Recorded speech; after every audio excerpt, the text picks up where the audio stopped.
നമസ്കാരം, എല്ലാവർക്കും കേരള കരിയേഴ്സിൻ്റെ യൂട്യൂബ് ചാനലിലേക്ക് സ്വാഗതം.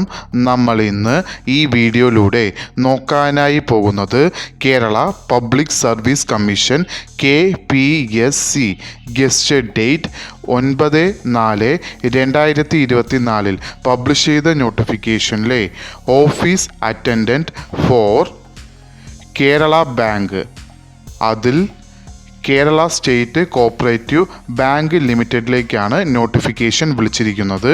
ഈ നോട്ടിഫിക്കേഷൻ്റെ കൂടുതൽ വിവരങ്ങളാണ് നമ്മൾ ഇന്ന് ഈ വീഡിയോയിലൂടെ നോക്കാനായി പോകുന്നത്. ഈ വീഡിയോ ഇഷ്ടപ്പെട്ടാൽ ലൈക്ക് ചെയ്യാനായി മറക്കരുത്. അതേപോലെ നിങ്ങൾക്ക് ഡെയിലി ജോബ് അപ്ഡേറ്റ് നോട്ടിഫിക്കേഷനായി ലഭിക്കുന്നതിന് വേണ്ടി Kerala careers YouTube channel subscribe ചെയ്യുക. അതേപോലെ കേരള PSCയുടെ ഡീറ്റെയിൽഡ് സിലബസ് തസ്തിക വൈസായി ലഭിക്കുന്നതിന് വേണ്ടി കേരള കരിയേഴ്സ് എന്ന ടെലഗ്രാം ചാനൽ സബ്സ്ക്രൈബ് ചെയ്യുക. കേരള കരിയേഴ്സ് എന്ന ടെലഗ്രാം ചാനലിൻ്റെ ലിങ്ക് ഈ വീഡിയോയുടെ ഡിസ്ക്രിപ്ഷൻ ബോക്സിൽ കൊടുത്തിട്ടുണ്ട്. ആവശ്യമുള്ളവർക്ക് അത് ഓപ്പൺ ചെയ്ത് നോക്കാവുന്നതാണ്.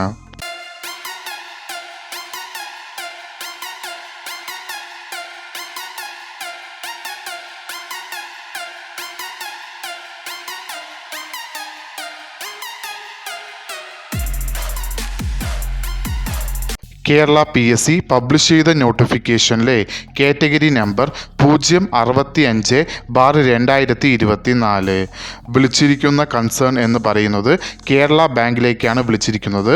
അതായത് കേരള സ്റ്റേറ്റ് കോപ്പറേറ്റീവ് ബാങ്ക് ലിമിറ്റഡിലേക്കാണ് നോട്ടിഫിക്കേഷൻ വിളിച്ചിരിക്കുന്ന തസ്തിക എന്ന് പറയുന്നത് office attendant.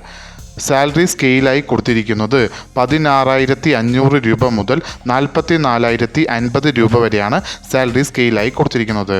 Number of vacancy 125 വേക്കൻസികളാണ്. പ്രത്യേകം ശ്രദ്ധിക്കേണ്ടത്, അധികം വാല്യൂയിലുള്ള വേക്കൻസികളാണ് ഇപ്പോൾ റിപ്പോർട്ട് ചെയ്തിരിക്കുന്നത്. റിപ്പോർട്ട് ചെയ്ത വേക്കൻസി എന്ന് പറയുന്നത് 125 വേക്കൻസികളാണ് ഈ നോട്ടിഫിക്കേഷനിൽ റിപ്പോർട്ട് ചെയ്തിരിക്കുന്നത്. ഈ നോട്ടിഫിക്കേഷൻ അപ്ലൈ ചെയ്യാനായി ആരും മറക്കരുത്. ശ്രദ്ധിച്ച് അപ്ലൈ ചെയ്യാനായിട്ട് ശ്രദ്ധിക്കുക. നോട്ടിഫിക്കേഷൻ വിളിച്ചിരിക്കുന്നത് സ്റ്റേറ്റ് വൈഡായാണ്. അതിൽ ഡയറക്റ്റ് ജനറൽ റിക്രൂട്ട്മെൻറ്റ് നോട്ടിഫിക്കേഷനിലാണ് ഇത് വരുന്നത്. Method of appointment direct recruitment ആണ്. ഏജ് ലിമിറ്റ് എന്ന് പറയുന്നത് 18 മുതൽ 40 വയസ്സ് വരെ ഉള്ളവർക്ക് ഈ ആപ്ലിക്കേഷൻ അയക്കാവുന്നതാണ്. ഏജ് കണക്കാക്കുന്നത് 2/1/2006 മുതൽ 1/1/1984 വരെയുള്ള ഏജ് ലിമിറ്റുള്ളവർക്ക് ഈ ആപ്ലിക്കേഷൻ അയക്കാവുന്നതാണ്. അതോടൊപ്പം അതർ ബാക്ക്വേർഡ് കമ്മ്യൂണിറ്റി, SC അല്ലെങ്കിൽ ST ആൻഡ് ഡിഫറൻ്റ്ലി ഏബിൾഡ് കാൻഡിഡേറ്റ്സിനും ഈ ആപ്ലിക്കേഷൻ അയക്കാവുന്നതാണ്. അവർക്കും ഏജ് റിലാക്സേഷനും ഉണ്ടാവുന്നതും ആയിരിക്കും. ക്വാളിഫിക്കേഷനിൽ മിനിമം നിങ്ങൾ 7ാം ക്ലാസ്സെങ്കിലും പാസ്സായിരിക്കേണ്ടതാണ്. പക്ഷേ നിങ്ങൾക്ക് ഏതെങ്കിലും ഒരു വിഷയത്തിൽ ഡിഗ്രി ഉണ്ടാവാനും പാടുന്നതല്ല. 7ാം ക്ലാസ് മുതൽ 7ാം ക്ലാസ് SSLC +2 ഈ ക്വാളിഫിക്കേഷൻ ഉള്ളവർക്ക് ഈ ആപ്ലിക്കേഷൻ അയക്കാവുന്നതാണ്. പക്ഷേ ഏതെങ്കിലും ഒരു വിഷയത്തിൽ നിങ്ങൾക്ക് ഡിഗ്രി ഉണ്ടെങ്കിൽ അവർക്ക് ഈ ആപ്ലിക്കേഷൻ അയക്കാനായി പറ്റുന്നതല്ല. അത് പ്രത്യേകം ശ്രദ്ധിക്കേണ്ടതാണ്.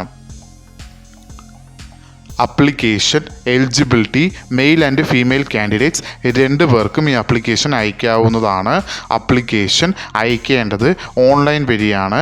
അപ്ലിക്കേഷൻ അയക്കേണ്ട ലാസ്റ്റ് ഡേറ്റ് എന്ന് പറയുന്നത് 15/5/2024. ഈ നോട്ടിഫിക്കേഷൻ്റെ കൂടുതൽ വിവരങ്ങൾ അറിയുന്നതിനായി നിങ്ങൾ സന്ദർശിക്കേണ്ട വെബ്സൈറ്റ് www.keralapsc.gov.in എന്ന വെബ്സൈറ്റ് സന്ദർശിക്കാവുന്നതാണ്. ഈ വീഡിയോ ഇഷ്ടപ്പെട്ടാൽ ലൈക്ക് ചെയ്യാനായി മറക്കരുത്. അതേപോലെ നിങ്ങൾക്ക് ഡെയിലി ജോബ് അപ്ഡേറ്റ് നോട്ടിഫിക്കേഷനായി ലഭിക്കുന്നതിന് വേണ്ടി Kerala careers YouTube channel subscribe ചെയ്യുക. ഇതുവരെയും കേരള കരിയേഴ്സ് യൂട്യൂബ് ചാനൽ കണ്ട എല്ലാവർക്കും നന്ദി, നമസ്കാരം.